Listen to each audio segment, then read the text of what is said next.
Hi everyone, it's John. Welcome back to my channel. It's October 15th, 2022, and of course October means the month of, hopefully, in somewhere around you, a wonderful library book sale. Mine was 9 days ago, on Thursday the 16th, and the first time I attended this book sale, which is in the town about 30 minutes adjacent to me, I've always had really mediocre luck going there. I usually find somewhere between 4 and 6 books, which is the very least I would want to find having spent an hour round trip in a car. And that's about it. But when I went last Thursday, it was an embarrassment of riches. That's really the only word I have to describe this. I used to watch someone on BookTube all the time whose name was Rachel Oppenheimer.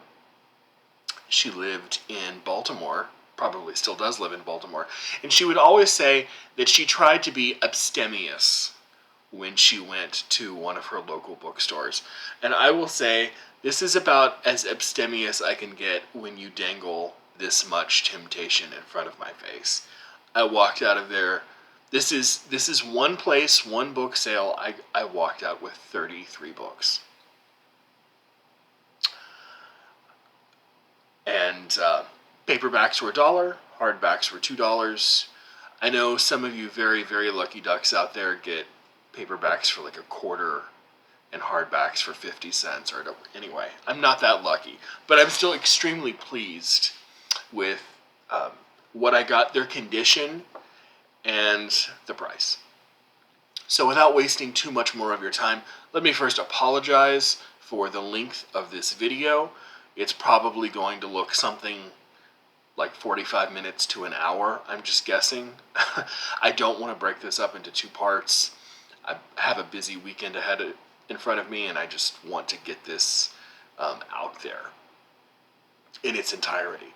So, before I start, let me as a start, I guess, let me begin with 4 books that are from one of my favorite series publishers out there, the Library of America. These sort of black books of the great American writers. I love that they're still coming out with stuff, and that they've even published some living writers as well. But when you go and you find that the only thing that might put some people off are these they were pulled from the library. So if you don't like that, okay, but for $2, I'll take it. And the inside is, totally unmarked, undog-eared, no water damage. It's in perfect condition. It looks like it's never been read. In fact, that may very well be why it was pulled. Anyway, I ended up having a copy of this one anyway at home. I have 15 or 20 of these Library of America editions, and I can never remember which ones I have. This is Washington Irving's Letters of Jonathan Old-Style Gentleman, the Salmagundi, A History of New York, and a sketchbook. I also have 2 volumes of the Gertrude Stein. I think this is all they have by Gertrude Stein. This is QED, 3 Lives, Portraits and Other Short Works, and of course the famous autobiography of Alice B. Toklas. Those are her early works from 1903 to 1932. And then, taking us right through the war and her death, these are the writings from 1932 to 1946. I apologize for the cellophane glare on there as well. These are Stanzas in Meditation, Lectures in America, The Geographical History of America, Ida, Brucey and Willie, and other works. I couldn't even tell you what a couple of those are even about, but any of these that I saw that were in decent condition. I mean, really good condition, because I'm a stickler for condition. I picked up. And then one more. Actually found 4 of these for $2 a piece in really, really great shape. I consider myself to be very, very lucky in that regard. These are the... I don't know if there's more than one volume of Frank Norris. Maybe I could go look on the site. But these are novels and essays. And it includes, let's see, Vandover and the Brute, and of course the more popular McTeague and the Octopus. All right, so those are out of the way. Let me pull this gigantic chair with the rest of them up toward me. And some of these I know more about, some not as much. If I'm familiar with the author, with the subject, I will just sort of fill you in as I go along. I ran across a beautiful, seemingly untouched biography of Samuel Johnson by Peter Martin. This is just Samuel Johnson, a biography. Wonderful photos. There's Boswell at the bottom there. Boswell is a relatively young man.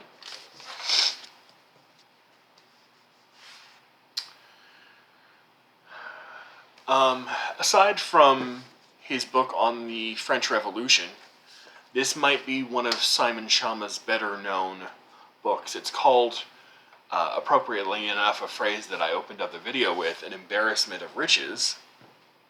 And the subtitle is An Interpretation of French Culture in the Golden Age. So I think this is mostly 16th and 17th centuries. But it is just sort of an analysis of a lot of the visual culture. There's a lot of artistic reproductions in here. Most of them appear to be black and white, but that's not really a problem for me. I can always go and look up the original if I want to see them.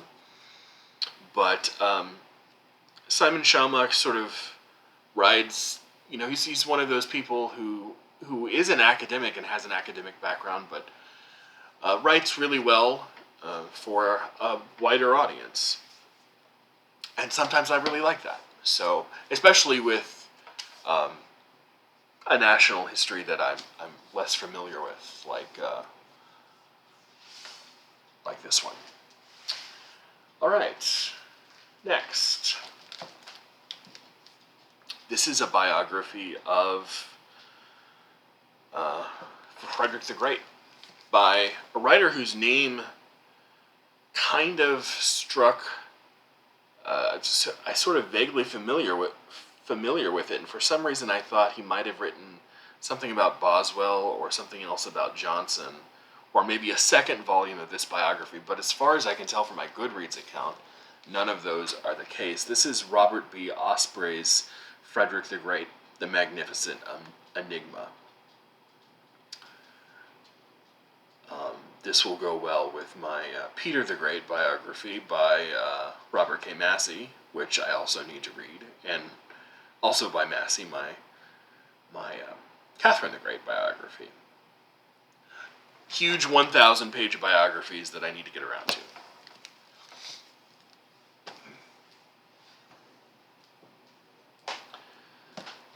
This is a wonderful book of literary history that I'd seen several times in half-price books. It came out in 2010, and it is by a writer who you might know. She wrote a very famous book with someone else, I think back in the 70s. It was a book of literary criticism about female writers in the 19th century. I think the other woman's name was Susan Goober. The name of the book is escaping me at the moment, but this is called A Jury of Her Peers, American Women Writers from Aunt Bradstreet to Annie Proulx. Anne Bradstreet, the great 17th century Puritan, I believe, poet, and Annie Proulx, a living contemporary. So basically, what, 350, 400 years of American women writers. That sounds fascinating to me.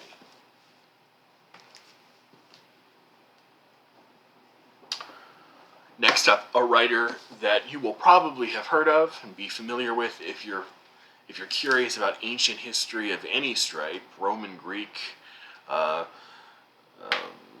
Levantine, Mediterranean. This is Michael Grant, and this is his medium-sized book, maybe, on the ancient Mediterranean. I knew Grant's name, of course, from seeing him just sort of, he wrote dozens and dozens of books on ancient Greek and Roman history, but I was not familiar that he wrote one on the history of, I guess, all around the Mediterranean. So maybe this covers North Africa, the Levantine, as well as, a bit of Greek and Roman history. When I went there to the sale, excuse me,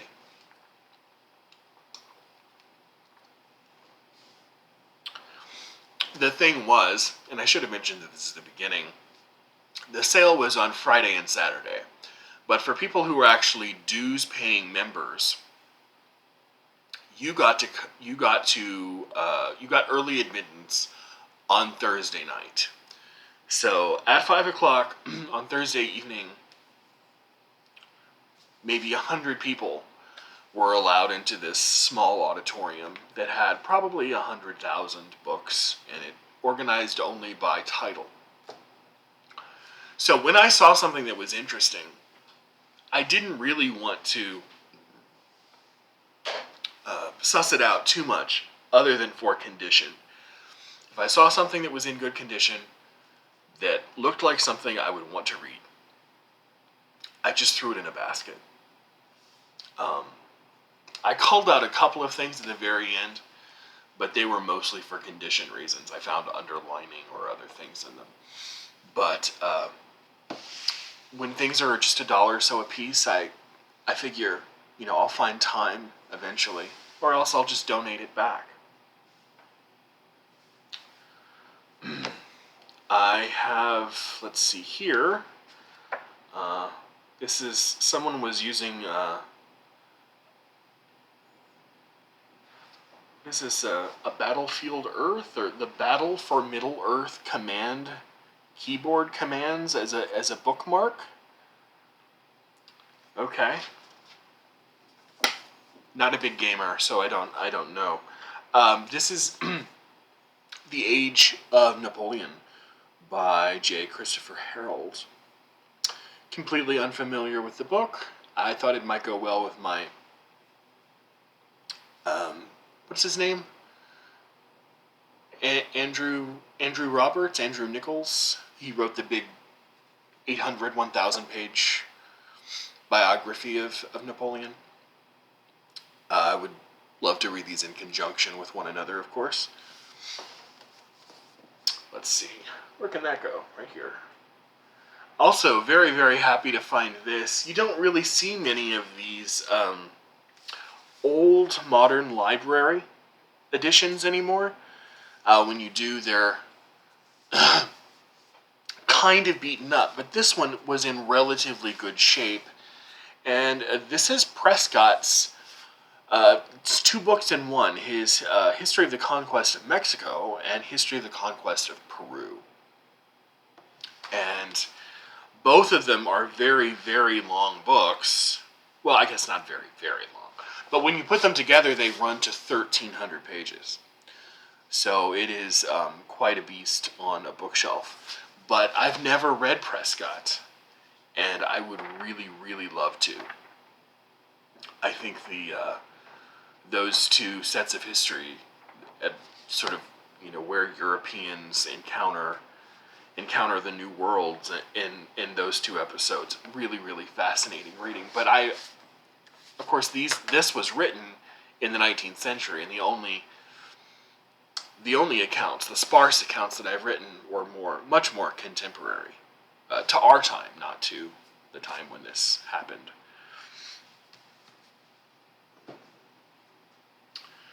I did manage to find a couple of what appear to be textbooks, probably, for specific narrow history classes. This looks like it might have been a history book for the history of Islam, perhaps. This is called A History of Islamic Societies. It's the second edition by Ira M. Lapidus. And this is something I may not read cover to cover, or at least not all at once, but it takes you from pre-Muhammad Arabian Peninsula to talks about the clans, the poetry, Arabian mythology, all of that good stuff, through Muhammad, the various breaks in into Shia and Sunni, and then after Muhammad dies, the rise of the various empires, the Abbasid, the Umayyad empires, the Mongols, the Timurids, the Ottomans, and basically appears that it takes you up through the 20th century. So 970 pages of Islamic history. That's fascinating. Another writer I almost never see out in the wild, doing good on time. May not be 45 minutes after all. This is a set of essays by maybe one of my favorite English language literary critics of the 20th century, Hugh Kenner. If you're not familiar with Hugh Kenner and you like Ezra Pound, he wrote maybe the best book on Ezra Pound, which is sort of a combination biography / work of literary criticism. It's called The Pound Era. If you're at all interested in Pound, the Cantos, Pound's literary criticism itself, I highly recommend. It's quite thick, it's quite dense, but it's an extremely rewarding book. And these are just some essays that he wrote, probably mostly occasional pieces for various outlets. But you have essays on Wallace Stevens,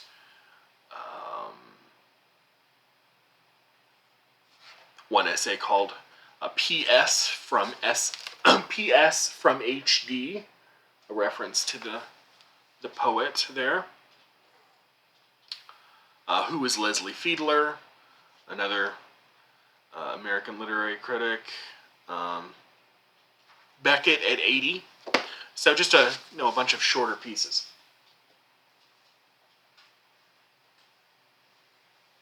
Some more older history. This is by Robin Lane Fox, who has written a dozen books on mostly this era. This is early Christian history. This takes us from the pagans up through Constantine.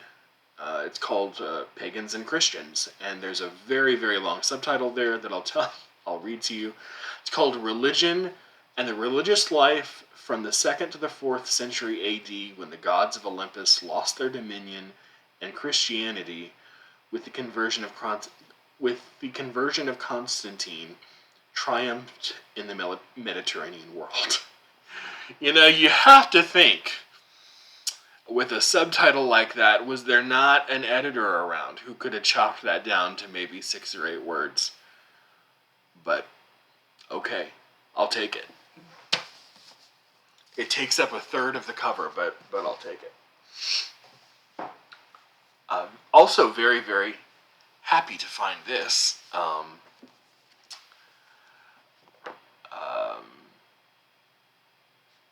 This is Vera Britton's biography of her early life when she volunteered in World War I as a nurse, and just sort of classic early look back at her early life through biography. She knew a lot of famous literary historical figures in her own time, and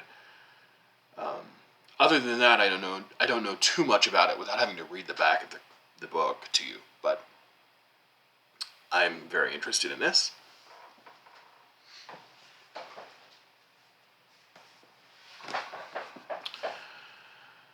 This looks like it might be sort of, I'm sure it wasn't meant as a companion volume to the book that came out maybe 20 years ago called The Metaphysical Club. Does anyone remember that book? It's basically about the American philosophical movement called pragmatism, and it talks about, of course, William James and John Dewey and Charles Sanders Peirce and Oliver Wendell Holmes Jr., and how American pragmatism was sort of born out of the Civil War, people who had really complex relationships with the Civil War. And this is not just about pragmatism, but it is about what the title says it's about. It's America the Philosophical by Carlin Romano. I was not familiar with Romano's name, but it looks like it sort of just takes you through many of the, I guess, sort of a history of American intellectuals. And there's Rorty, it's not potted biographies, but it sort of takes you through topically. Cyber literature, cyber religion, books, gay history, Native Americans, women, African Americans, print journalists, philosophers, linguistics, mathematicians, political theorists, literary critics, psychologists. Yeah, it looks like it could be very much along the same lines as The Metaphysical Club, a book I very much enjoyed, because when I read it, I think it was not too long after I had taken a class in American pragmatism, actually. So it was sort of a nice little addendum to that class. So America the Philosophical by Carlin Romano.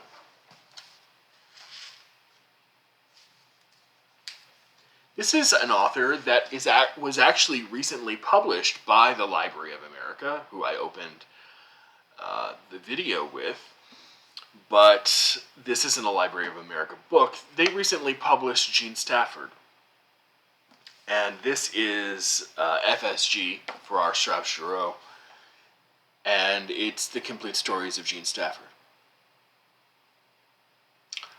I don't know anything about her. I've never read a single short story, but I just have faith in FSG's curatorial decisions and in the Library of America's. And if both of them have printed the short stories of a particular writer, that's not a guarantee that I'll like them, but I certainly want to try them. So that's why I got this. Continuing that Samuel Johnson theme from earlier, this is sort of a more specialty book, I guess. This is a history of the Tatler, one of the handful of literary journals that Johnson founded when he was alive. This is The Tatler, The Making of a Literary Journal by Richmond P. Bond. I love the little, what is that, engraving, wood cutting there. Are there any pictures to show you? No. It's almost worth it just for the cover itself.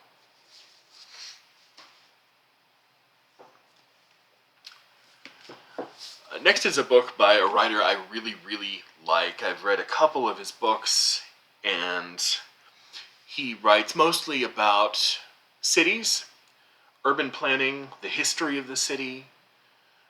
He has a lot in common thematically with his interests with Lewis Mumford, who you might also be familiar with, who wrote largely about the same thing. This is Richard Sennett. And this is Richard Sennett's book, Flesh and Stone, The Body in the City in Western Civilization. Aside from the fact that it was by Richard Sennett and it has a fascinating title and subtitle, I couldn't tell you anything about it.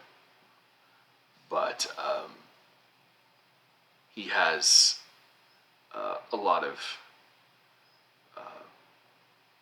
he's earned my trust as a writer, I guess you could say. So I wanted to read this.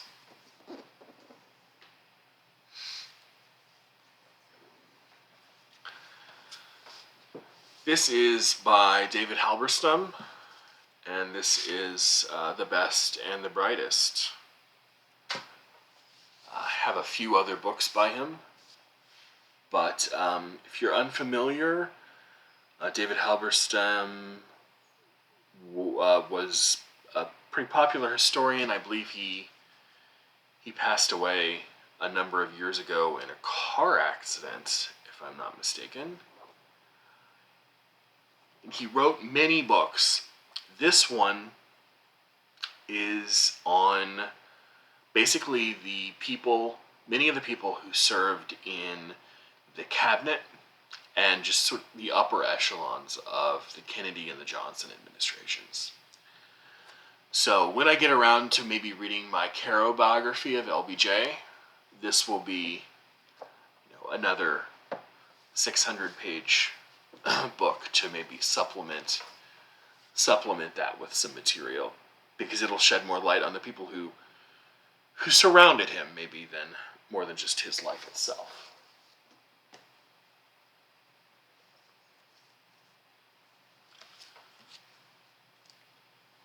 This is a book I didn't even know existed, but of course I love intellectual history and religious history. This is Christianity and Western Thought, a history of philosophers' ideas and movements by Colin Brown. This is put out by InterVarsity Press, actually, who is popular with another booktuber, Peg, over at the History Shelf. She does the occasional IVP book haul.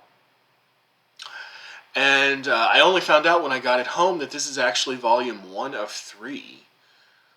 Volume 2 covers the 19th century, and Volume 3 covers, pretty much takes us up through contemporary religious thought. Might cover Jewish and Christian thought. But IVP has all 3 of them, or actually, I think this one is out of print, but at one point had all 3 of them. And I wanted to get the other 2, but looked around everywhere, Amazon, Abe Books,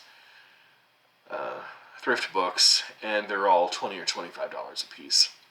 And when I can get these kinds of books for $1 or $2 a piece, there's just no need to pay $25 for a book. So that will have to wait. But if I like this, needless to say, I would want to read the other 2.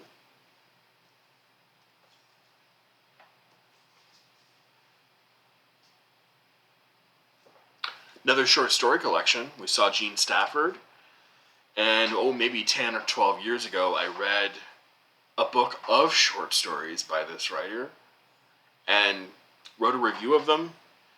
As far as I know, it's on my channel somewhere, and absolutely loved it. It was a collection called Gimple the Fool, and I think it was the same publisher that came out with it. It was FSG, and this is another. Is this FSG as well? Yes, it is. I should have known. The spine sort of gives it away. But this is the collected short stories of Isaac Bashevis Singer, the great short story writer, and he also wrote novels. He was Jewish. A lot of his short stories and novels as well have themes dating or themes going back to Eastern Europe, Judaism, the mythology and the folklore that comes out of Eastern Europe. Sort of a fascinating figure. Um, really, really interesting stuff. Find out where I can set these.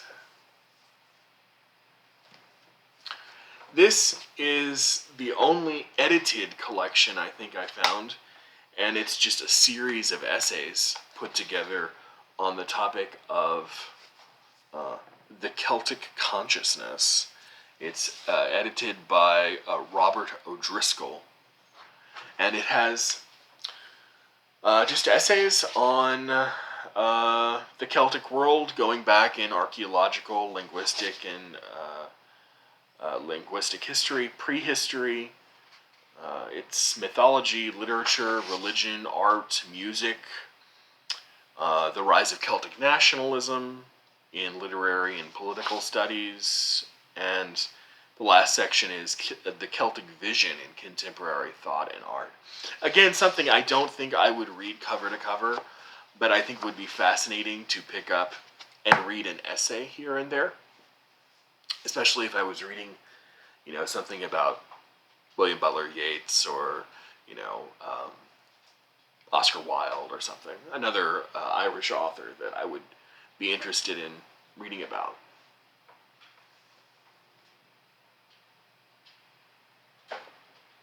Hopefully I don't have a book topple over there. Hopefully.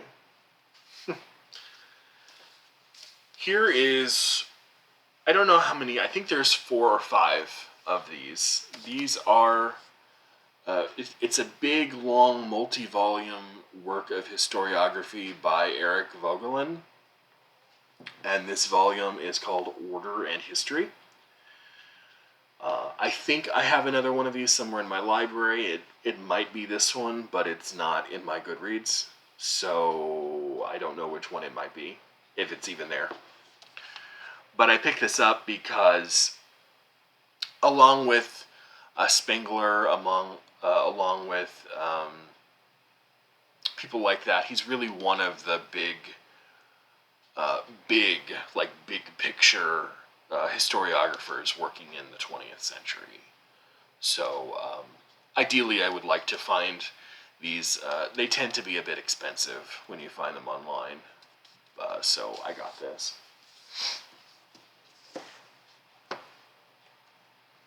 Okay, how many more? Maybe about 8 more or so. Again, sorry for the length here.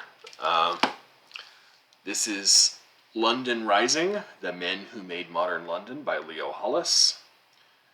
I have no idea who Leo Hollis is, but looks to be, mostly about probably 17th century London. The pictures show John Locke, John Evelyn.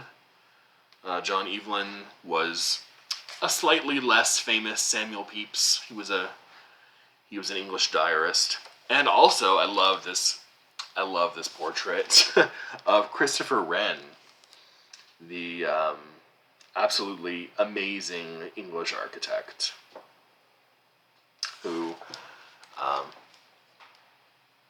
much of whose work is still around and still used in England.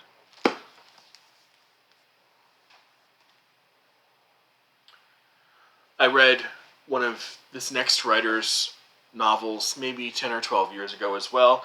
Wasn't terribly impressed with it, but I always like to give people a second chance, especially when a number of years have passed in the meantime. This is Anita Bruckner, and this is Visitors.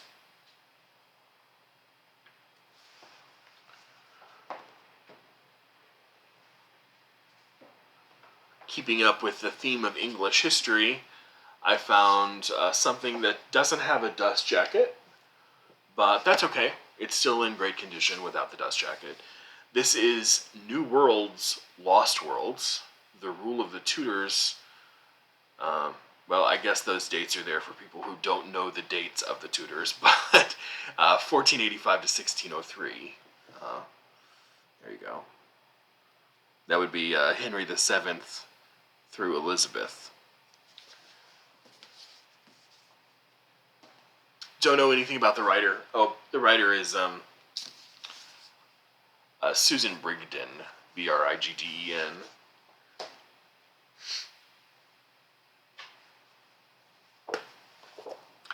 Next up is a writer I have a little bit more familiarity with. This is Stephen Osment, who is a specialist in early modern, late Renaissance, early modern Germany.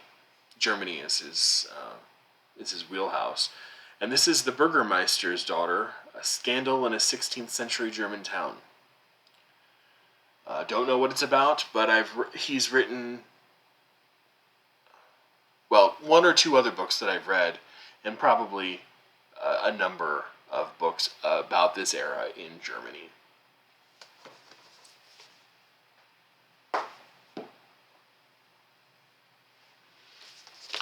This is a book I know nothing about, but was kind of taken in by the cover, not photograph, art, I guess you could say. And it also sounds kind of up my alley in that sort of very critical, culture critical way. This is The Fashioned Self by Joanne Finkelstein.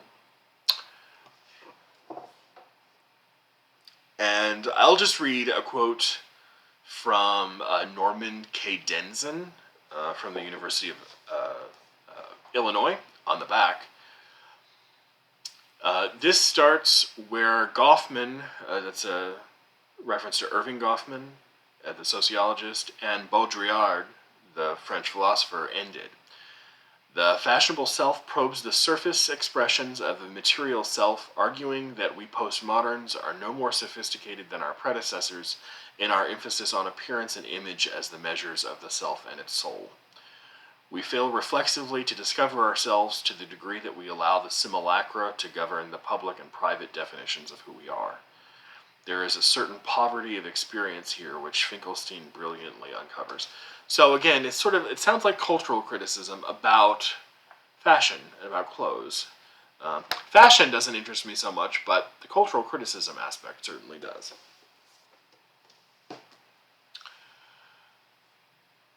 Okay, here we go.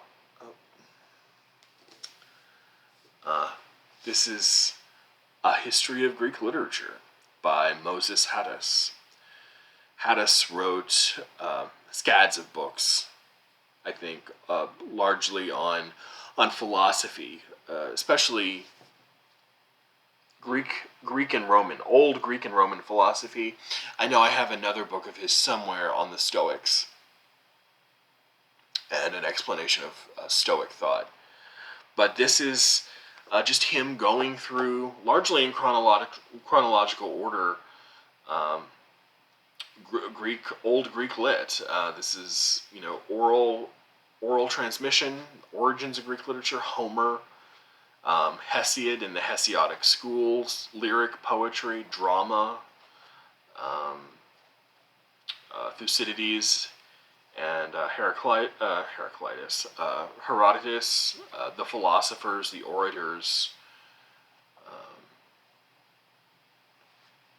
older poetry, travel in the Roman period, and then you sort of end ancient Greece. But yeah, I mean, sure, why not?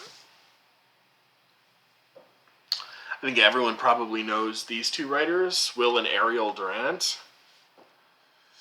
From what I understand about this is a book that they put together after they had finished writing the book that you probably know them for, their huge, 10, 11, 12 volume history of all the major civilizations in the world. Not all of them, but I guess what we consider to be the major ones. And the lessons they learned from it, what they took from it, how they thought about history, what they thought history taught them, that sort of thing. I've heard from a couple of people that this isn't as impressive as you might think it would be for a couple who wrote basically a small library of stuff of history, but you know, those books have to run to 8 or 10,000 pages. But that's okay. It's short, and it's on an interesting topic, and it's just 100 pages long. So it's an afternoon's worth of reading.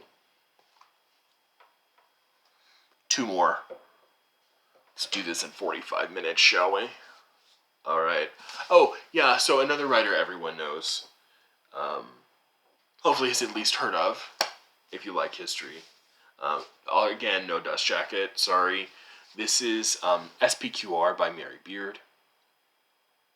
I don't think I've ever read anything by Mary Beard that's not in the New York Review of Books or the London Review of Books. Never a full-length text like this. So, yeah, I mean, I think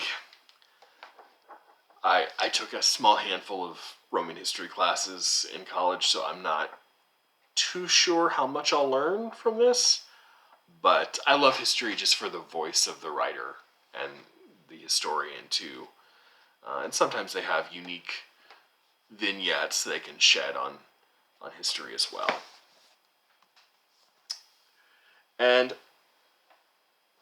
last, a bit of history. I have to admit, it's a big gaping gap in my historical education.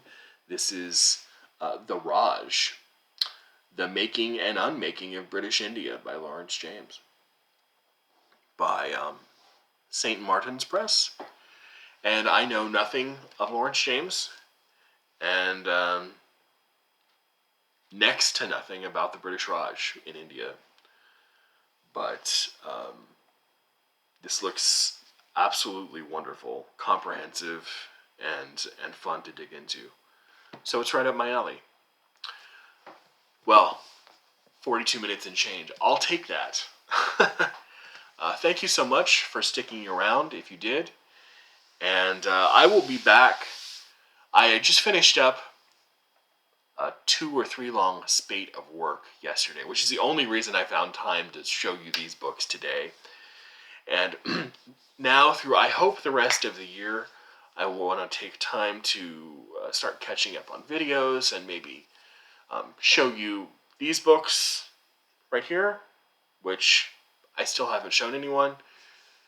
And also get back to what this channel was originally founded on, which was long-form book reviews of individual books. Haven't done one of those since spring, maybe 6 or 8 months ago. So I want to do more of those.